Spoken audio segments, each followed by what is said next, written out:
दही फुल्की तो आप बहुत आम रूटीन में खाते होंगे, लेकिन अगर आपने इमली के इस खट्टे मीठे पानी के साथ फुल्कियाँ एक दफ़ा ट्राई कर ली तो आप वो बिल्कुल भूल जाएंगे।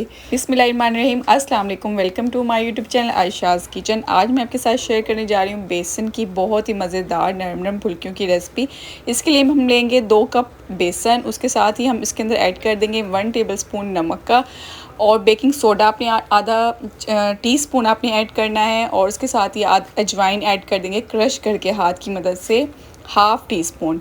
और इन सब इंग्रेडिएंट्स को हम पहले ड्राई को अच्छे से मिक्स कर लेंगे, और उसके बाद हम इसमें आहिस्ता आहिस्ता पानी डाल के इसको हम मिक्स करते रहेंगे और फेंटते रहेंगे। ठीक है, आपने इसको बस इसकी बेसन की फुल्कियाँ बनाने की जो की वो है पॉइंट, वो यही है कि आपने इसको बहुत अच्छे से फ्लफ़ी सा फेंटना है, इतना अच्छा सा कि सॉफ्ट फ्लफ़ आपको नज़र आए उसके जो बैटर बनेगा उसके अंदर। और फिर जब आप सिर्फ अच्छी तरह फेंट लेंगे तो आपने उसको चेक करना है पानी के गिलास में डाल के, उसको बार बार चेक करते रहेंगे। अगर वो पानी में मिक्स हो जाएगा तो इट मीन्स कि आपका बैटर अभी तैयार नहीं हुआ।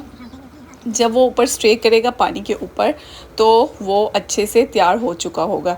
ऐसे इसको तैयार करके तकरीबन हम आधे घंटे के लिए छोड़ देंगे, ताकि जो सोडा है वो उसके अंदर और मज़ीद फ्लफ़ी सा इसके अंदर टेक्सचर पैदा कर देगा।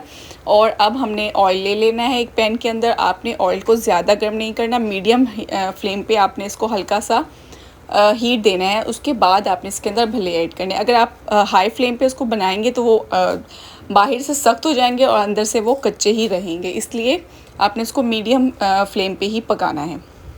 जैसे ही इसका गोल्डन सा कलर आ जाएगा आप इसको निकाल देंगे। अगर आपने उसको उसी टाइम बनाना है तो पानी के अंदर आप इसको सोक करके रख देंगे और तकरीबन 10 मिनट्स के लिए, और फिर उसको बना लेंगे। लेकिन अगर आपने इसे स्टोर करना है, यानी पूरे रमज़ान के लिए आप इसे स्टोर करना चाहते हैं, तो आप इसे एक दफ़ा निकाल के दोबारा इसको फ्राई करेंगे, ताकि उसका जो अच्छा सा और मज़ीद गोल्डन कलर आ जाएगा और वो हार्ड हो जाएंगे और उसका जो अंदर का मॉइस्चर है वो ख़त्म हो जाएगा। इस तरह से आप उसको पूरे महीने के लिए अच्छे से स्टोर कर सकते हैं। ये देखिए, मैंने भी इसको 2 टाइम्स इन भल्लों को फ्राई किया था। अगर इसके अंदर मॉइस्चर बाकी रहेगा तो जब आप इसे बनाएंगे, पानी के अंदर सोक करेंगे, तो ये टूट जाएंगे। तो इसलिए इसका रीफ्राई करना इसको बहुत ज़रूरी है। मैंने इस तरह इनको करके इसको पैकेट को बंद करके रख दिया। अब हमने इमली का पानी बना लेना है। मैंने इमली को सोक करके रखा था पानी के अंदर। आप इसे 2 आवर्स के लिए 1 आवर्स के लिए रख सकते हैं, ताकि वो अच्छे से उसका जो गूदा है वो अलग हो जाए। अब इसको मैंने छान लिया पानी को, उसके अंदर मैंने रेड चिली फ्लेक्स ऐड कर दिए। उसके साथ ही हम इसके अंदर ऐड करेंगे चाट मसाला। आप इसके अंदर काला नमक भी ऐड कर सकते हैं, ये आपके उस पर डिपेंड करता है मूड पे कि आपने किस तरह का तीखा खाना है। या हल्का ज़ीरा पाउडर ऐड कर दिया मैंने इसके अंदर। उसके साथ ही नमक ऐड कर दूंगी, और इसके अंदर मैंने धनिया और पुदीना चॉप करके वो भी अच्छे से ऐड कर दिया। अब हम इसको मिक्स कर लेंगे। अगर आप इसको थोड़ा टेंगी सा और स्वीट इसका टेस्ट लाना चाहते हैं तो आप इसके अंदर शुगर भी ऐड कर सकते हैं। मैंने इसके अंदर ब्राउन शुगर का 1 चम्मच ऐड कर दिया। इसको हम मिक्स कर लेंगे, और भले मैंने सोक करके रखे हुए थे पानी के अंदर, और उनका पानी मैंने निकाल लिया, और उसके बाद मैंने जो इमली का जो ये पानी बनाया है मज़े का खट्टा मीठा सा, वो इसके अंदर ऐड कर दिया।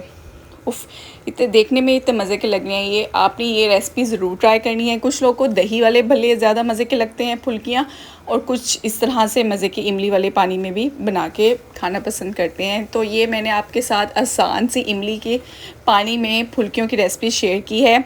अगर आपको मेरी ये रेसिपी पसंद आई है तो आपने मेरी वीडियो को लाइक कर देना है, और अगर अब तक आपने मेरे चैनल को सब्सक्राइब नहीं किया तो वो भी कर दें। और वीडियो देखने का आपका बहुत शुक्रिया। अल्लाह हाफिज़।